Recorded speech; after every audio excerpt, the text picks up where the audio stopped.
എടീ, ചെറുക്കന് ഫ്രണ്ടൻ കമ്പനിയിലെ ആ ജോലി, എഞ്ചിൻ ഡ്രൈവറാ. 500 രൂപ ശമ്പളം കിട്ടും. നീ അവനെ കണ്ടിട്ടില്ലേ? പിന്നെ ജോക്കി മേസ്ത്രിയുടെ മോനെ ഞാൻ കണ്ടിട്ടില്ലേ? നല്ല മിടുമിടുക്കൻ ചെറുക്കന്. അവന്റെ അപ്പനായി എഴുത്തയച്ചിരിക്കുന്നത്. മോൾക്ക് ഇഷ്ടമാണെങ്കിൽ നമുക്ക് കല്യാണം ആലോചിക്കാം. എനിക്ക് കല്യാണം വേണ്ടപ്പാ. പിന്നെ നീ എന്താ മടത്തി പോവാണോ? എനിക്ക് വേണമെന്ന് തോന്നുമ്പോ ഞാൻ പറയാം, അപ്പൊ ആലോചിച്ചാ മതി. പിന്നെ നിന്റെ അഭിപ്രായം പോലല്ലേ ഇവിടെ എല്ലാ കാര്യം ചെയ്യുന്നത്. ചെറുക്കൻ വന്ന് പെണ്ണിനെ കാണാൻ എഴുതപ്പാ. നോയമ്പ് വീട് കഴിഞ്ഞ് വന്ന് കാണാൻ എഴുതാം.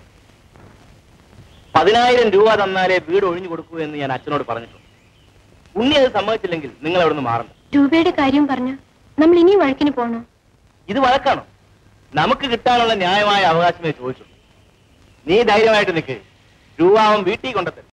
പീറ്റർ ഇടപെട്ട കൊണ്ട് ഉണ്ണി രൂപ തന്നെന്ന് വരും.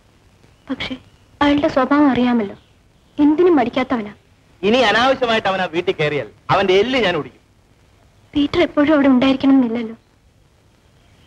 ഞങ്ങൾ 2 സ്ത്രീകൾ തനിച്ചേ ഉള്ളൂ. അച്ഛൻ ജീവിച്ചിരുന്നെങ്കിൽ ഇതൊന്നും സംഭവിക്കില്ലായിരുന്നു. മരിച്ചുപോയ അച്ഛനെ ഇനിയിപ്പോ തിരിച്ചു കൊണ്ടുവരാൻ പറ്റും.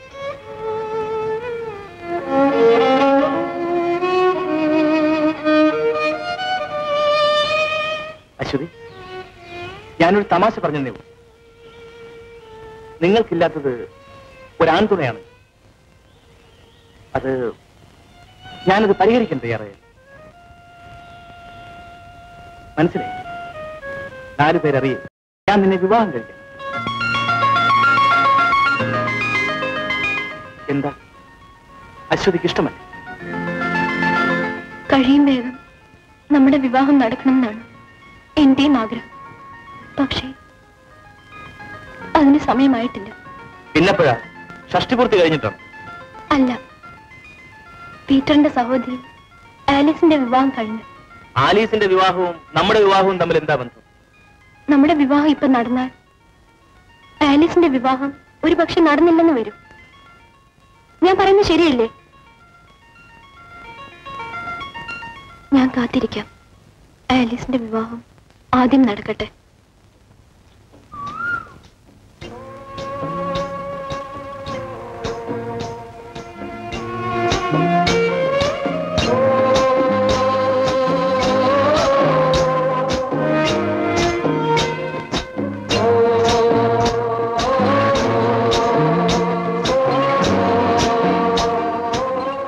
കാലമാണ് നമ്മളിങ്ങനെ ഒളിച്ചും പതുങ്ങിയും കഴിയും. ഞാൻ എന്ത് ചെയ്യാനാ? നീ ചേട്ടനോട് പറ. അയ്യോ, എന്നാ ഞാൻ പറയാം. വേണ്ട ജോണി, ചേട്ടനോട് സംസാരിക്കാൻ ജോണി പോണ്ട. ഇങ്ങനെ കരയ്ക്കും പോലെ വെള്ളത്തിലും പോലെ വെച്ചാൽ ഞാൻ എന്ത് ചെയ്യും? ജീവിതകാലം മുഴുവൻ ഇങ്ങനെ കഴിയാൻ നോക്കൂ. ഞാനൊരു കാര്യം പറയട്ടെ. ജെയിംസ് അച്ഛനോട് ഞാൻ ഈ കാര്യം പറയാം. അച്ഛൻ ചേട്ടനോട് പറഞ്ഞാൽ ചേട്ടൻ ഒരിക്കലും എതിർക്കില്ല. അച്ഛൻ ഇക്കാര്യത്തിൽ നമ്മളെ സഹായിക്കുമെന്ന് എനിക്ക് ഉറപ്പുണ്ടോ? തീർച്ചയായും. എങ്കിലും അങ്ങനെ നീ ജോണിയെ സ്നേഹിക്കുന്നത് തെറ്റല്ല, പാപവുമല്ല. പക്ഷെ അവൻ പണക്കാരനാണ്, നീ പാവപ്പെട്ട ഒരു ശവപ്പെട്ടി പണിക്കാരന്റെ മകൾ. വിവാഹ കാര്യത്തിൽ എന്തെങ്കിലും എതിർപ്പുകൾ ഉണ്ടായാൽ അവന്റെ മനസ്സ് മാറുകയില്ലെന്ന് നിനക്കുറപ്പുണ്ടോ? ജോണി എനിക്ക് പൂർണ്ണ വിശ്വാസമാണ് അച്ചു. അദ്ദേഹം എനിക്ക് വാക്ക് തന്നിട്ടുണ്ട്. ആ വാക്കവൻ പാലിക്കുമോ? തീർച്ചയായും. ആട്ടെ, ചാക്കോ മുതലാളി എതിർത്താലോ? എന്തൊക്കെ സഹിക്കേണ്ടി വന്നാലും എന്നെ വിവാഹം ചെയ്യുള്ളൂ എന്ന് ജോണി സത്യം ചെയ്ത് പറഞ്ഞിട്ടുണ്ട്. അപ്പൊ പിന്നെ പ്രശ്നങ്ങളൊന്നുമില്ലല്ലോ. അച്ചു, ചേട്ടന്റെ കാര്യത്തിലാണ് എനിക്ക് പേടി. ചേട്ടൻ ഇതറിഞ്ഞാൽ അവൻ കുഴപ്പമുണ്ടാക്കിയെന്ന് വരും. ഈ കാര്യത്തിൽ അച്ഛൻ എന്നെ സഹായിക്കണം. എനിക്കെന്ത് ചെയ്യാൻ കഴിയും കുഞ്ഞെ? അച്ഛൻ വേണ്ടുപോലെന്ന് പറഞ്ഞാൽ ചേട്ടൻ സമ്മതിക്കും. ശരി കുഞ്ഞെ, സൗകര്യം പോലെ ഞാൻ അവളോട് സംസാരിക്കാം. വളരെ ഉപകാരം. പിന്നൊരു കാര്യം, നിന്റെ ജ്യേഷ്ഠന്റെ പ്രകൃതം നിനക്ക് നല്ലപോലെ അറിയാമല്ലോ. നിങ്ങളുടെ ഈ ബന്ധത്തെപ്പറ്റി ആരെങ്കിലും പറഞ്ഞ് അവന്റെ ചെവിയിലെത്തിയാൽ അവൻ എന്തെങ്കിലും അവ്യയം കാണിച്ചെന്ന് വരും. എനിക്കോ പേടിയുണ്ട് അച്ചു. അതുണ്ടാകാതിരിക്കണമെങ്കിൽ ഞാൻ ഇക്കാര്യം പീറ്ററോട് പറഞ്ഞ് അവന്റെ സമ്മതം വാങ്ങുന്നവരെ നീയും ജോണിയും തമ്മിൽ കാണുകയോ സംസാരിക്കുകയോ ചെയ്യരുത്. അല്പം ബുദ്ധിമുട്ടുള്ള കാര്യമാണെന്ന് എനിക്കറിയാം, പക്ഷെ നിങ്ങളുടെ നന്മയ്ക്ക് വേണ്ടിയാണ് ഞാൻ പറയുന്നത്. ശരി അച്ചു. എന്നാ നീ പറ്റൂ.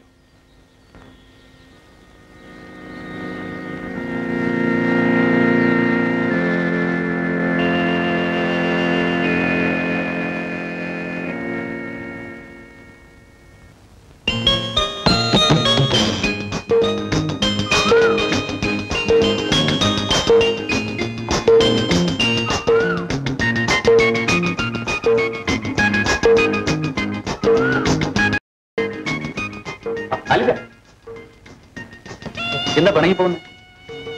എന്ത് ഇന്ത്യയിലെ ഞാൻ കയ്യിൽ നിന്ന് വിടുക. ഓഹോ, അപ്പൊ നാക്കുണ്ടല്ലേ?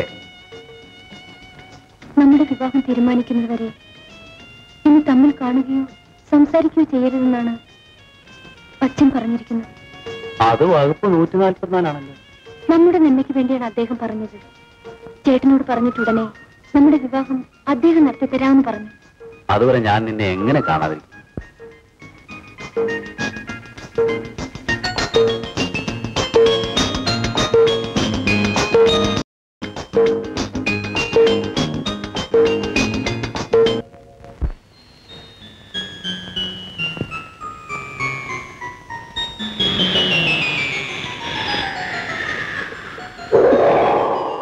അയ്യോ ജോണി, മഴ പെയ്തു വരുന്നു.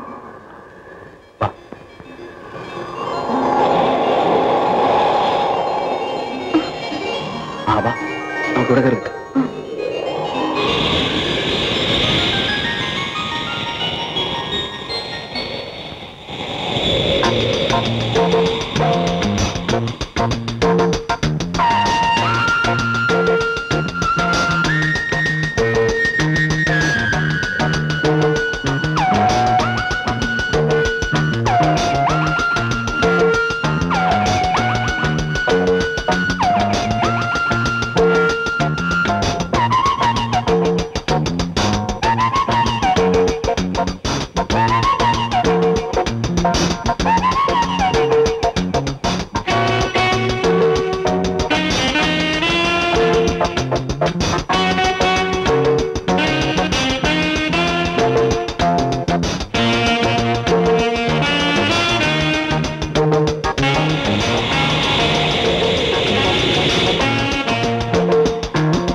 നല്ല പ്രായത്തോളം ഭൂമിയിൽ ജീവിപ്പാനായി അപ്പനെയും അമ്മയെയും ബഹുമാനിക്കുക എന്നാണ് ദൈവപ്രമാണം.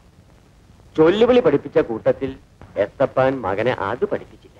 അതിനിപ്പോ ഞാൻ എന്ത് ചെയ്യാനാ മുതലാളി? എന്നെ പോലെ ശവപ്പെട്ടി പണിക്കാരനായിരുന്നു വിചാരിച്ചിട്ടാ ഞാൻ അവനെ BA വരെ പഠിപ്പിച്ചു. പക്ഷെ അതിപ്പോ നാട്ടുകാർക്കും വീട്ടുകാർക്കും തലവേദനയായിട്ടാ വന്നിരിക്കുന്നത്. അവൻ അങ്ങനെ ഒരു കൊള്ളരുതാത്തൊന്നുമല്ല. താൻ വേണ്ട പോലെ ഒന്ന് വിളിച്ച് ഉപദേശിച്ചാൽ അവന് നേർവഴിക്ക് കൊണ്ടുവരാം. എവിടുന്ന്? അടയ്ക്കാവുമ്പോ മടി വെക്കാം, അടയ്ക്കാൻ വരെ മടി വെക്കാൻ ഒക്കുവോ? അതൊന്നുമല്ല എസ്തപ്പാനെ കാര്യം. ആ പെണ്ണവിടെ ഉള്ളത് കൊണ്ടാ അവനെ വിട്ടത്. ഇല്ലാവചനം പറയാതെ ഉണ്ണി. മുതലാളി എത്തറിയുന്നു. പീറ്ററും അശ്വതും തമ്മിൽ വലിയ ലോകത്തിലാ. അവർ രജിസ്റ്റർ വിവാഹം ചെയ്യണമെന്ന് പറഞ്ഞ് നടക്കുക. ഞാൻ അവനോടൊന്ന് ചോദിക്കട്ടെ മുതലാളി. സംഗതി സത്യമാണെങ്കിൽ അവന്റെ കഴുത്തി ഞാനൊന്ന് വീതുളിക്കരിഞ്ഞില്ല. എടാ എത്തപ്പാനെ, വീട്ടിൽ പോയി ബഹളമൊന്നും ഉണ്ടാക്കരുത്. സമാധാനമായിട്ട് അവനെ പറഞ്ഞു തിരുത്തണം. അതാണ് ക്രിസ്തീയ രൂപി. തെമ്മാടിത്തരം കാണിച്ചാ പിന്നെ എന്നാ രൂപിയാ മുതലാളി? ഒന്നുകിൽ അവൻ എന്റെ മകനായിട്ട് ജീവിക്കണം, അല്ലെങ്കിൽ എനിക്ക് അങ്ങനെ ഒരുത്തനും ഇല്ല എന്ന് വിചാരിച്ചു. നീ എന്നാ ചോറുണ്ടാത്തത്? ഓ, എനിക്ക് മതിയം. എടാ, ഈ വെയിലും കൊണ്ട് കറങ്ങി നടക്കാതെ നേരത്തിനും കാലത്തിനും വീട്ടിൽ വന്ന് വല്ലതും വയർ നിറച്ച് കഴിക്കും. എഴുന്നേക്ക്. ഇത് എന്നാ കൂത്താ? അവൻ ചോറൊന്നുമല്ലയോ? ഞാൻ ചോദിക്കുന്നതിന് മറുപടി പറഞ്ഞിട്ട് അവൻ ഉണ്ടാ മതി. എഴുന്നേക്കടാ. എന്താ നീ ആ നായർ പെണ്ണെ കെട്ടാൻ പോവാ? ചോദിച്ചത് കേട്ടില്ലേ? കെട്ടാൻ പോവാണോ എന്ന്? അശ്വതി എന്താ സ്ത്രീയല്ലേ? മനുഷ്യനെ കരിയറിയോ? അതേടി കരിയ. എല്ലാത്തിനും ഞാൻ കൊല്ലും. നീ അപ്പുറത്തെങ്ങാനും പോടാ. എടാ, നീ ആ പെണ്ണെ കെട്ടിക്കൊണ്ട് ഇവിടെ വന്നാ അന്ന് ഞാൻ ഈ വീടിന് തീ വെക്കും. ചേട്ടാ, ഞാൻ പ്രാർത്ഥിച്ചത് കൊണ്ടാണ് DYSP ആയിട്ട് ചേട്ടൻ പ്രൊമോഷൻ കിട്ടിയത്. അതിന്റെ ഉപകാരസ്മരണയ്ക്ക് ഒരു പാട്ട് കുർബാന ചൊല്ലിക്കണം. അമ്മയ്ക്ക് വിശേഷമൊന്നുമില്ലല്ലോ. സൗകര്യപ്പെട്ടാൽ ഞാൻ അടുത്ത ആഴ്ച വരാം. നിർത്തട്ടെ? എന്താ ആലിസേ? അച്ഛൻ ചേട്ടനോട് എന്റെ കാര്യം പറഞ്ഞോന്നറിയാൻ വന്നതാ. അവനിവിടെ വന്നിരുന്നു. പക്ഷേ ഇക്കാര്യത്തെക്കുറിച്ച് സംസാരിക്കാൻ തരപ്പെട്ടില്ല. അച്ഛൻ കപ്പ്യാരെ വിട്ടൊന്ന് വിളിപ്പിച്ച് സംസാരിച്ചാൽ. നീ അങ്ങനെ തിടുക്കപ്പെട്ടുകൊണ്ടൊന്നും കാര്യമില്ല. പ്രത്യേകിച്ചും പീറ്ററിന്റെ കാര്യത്തിൽ നേരവും പ്രകൃതവും ഒക്കെ നോക്കി പറഞ്ഞില്ലെങ്കിൽ ചിലപ്പോ വിപരീത ഫലം ഉണ്ടായെന്ന് വരും. അത് ശരിയാണ് അച്ചു. ഏതായാലും ഈ വസ്തുവിന്റെ പ്രശ്നം ഒന്ന് കഴിയട്ടെ. അപ്പൊ അവനൊന്ന് തണുക്കും. എന്നിട്ട് ഞാൻ അവനോട് ഈ കാര്യം പറയാം. എന്താ? അത് മതി അച്ചു.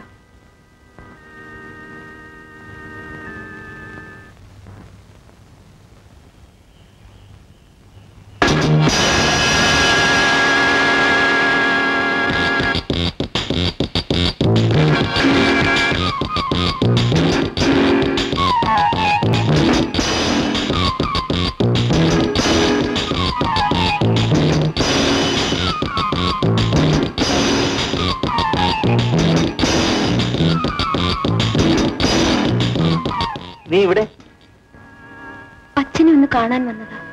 എന്തിന്? എന്തിനാണ് ചോദിച്ചത്? കുമ്പസാരിക്കാൻ. പള്ളിമേടയിൽ വെച്ചാണോടെ കുമ്പസാരിക്കുന്നത്? എടീ, നിന്നെ വീട്ടിൽ നിന്ന് അയക്കുന്നത് ഇൻസ്റ്റിറ്റ്യൂട്ടിൽ പോകാനാണ്. പഠിത്തം കഴിഞ്ഞാൽ നേരെ വീട്ടിൽ പോയിക്കണം. മനസ്സിലായോ? പോ.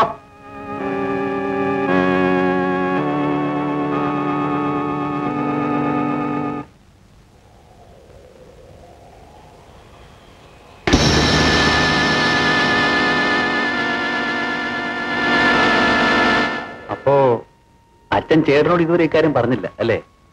ഇല്ല. ഇനി ഇത് നീട്ടിക്കൊണ്ടു പോകുന്നത് ശരിയല്ല. ഞാൻ ഇന്ന് തന്നെ അച്ഛനോട് സംസാരിക്കും. അച്ഛൻ സമ്മതിക്കുമോ? സമ്മതിക്കുമെന്നാണ് എന്റെ വിശ്വാസം. അല്ലെങ്കിൽ ഞാൻ ഇറങ്ങിപ്പോരും.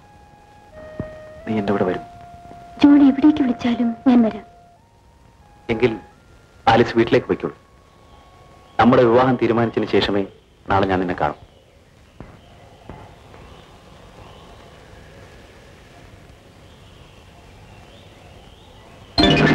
കൊള്ളാം. കുളിമ്പമ്പിൽ തന്നെയാണല്ലോ കയറി പിടിച്ചിരിക്കുന്നത്. എടി പെണ്ണേ, അവനെ ചാക്കോ മുതലാളിയുടെ മകനാ. എനിക്കറിയാം.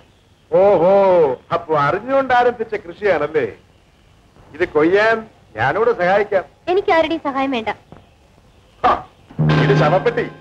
നീ അങ്ങനെ അങ്ങ് പോയാലോ? കയ്യിന്ന് വിട്. വിടാൻ. നീ പൊയ്ക്കോ. ഇതുപോലെ പല ഉണ്ണിയാർച്ചമാരെയും കണ്ടവനാടി ഈ ഉണ്ണി. ആലീസിനെ വിവാഹം കഴിക്കണമെന്നാണ് എന്റെ ആഗ്രഹം. അച്ഛൻ അത് നടത്തി തരണം. പീറ്ററിന്റെ പെങ്ങളാണ് ആലീസ് എന്നൊരു മനപ്രയാസമേ എനിക്കുള്ളൂ. പക്ഷെ സാരമില്ല.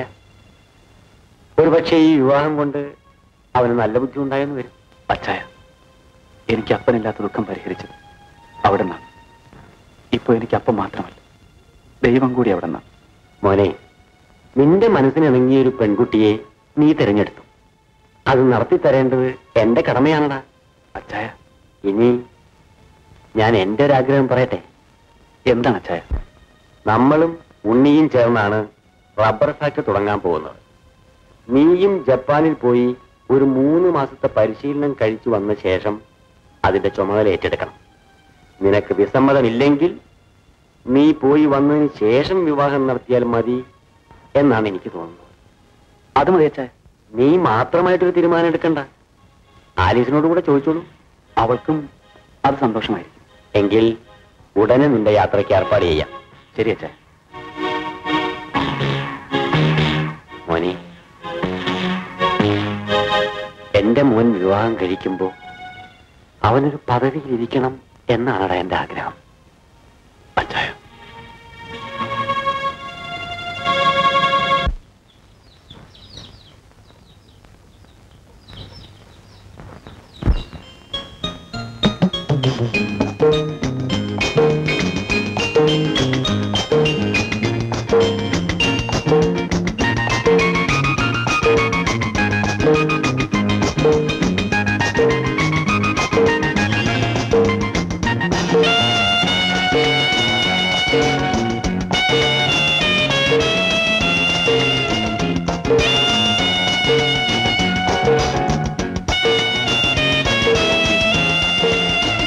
Thank you.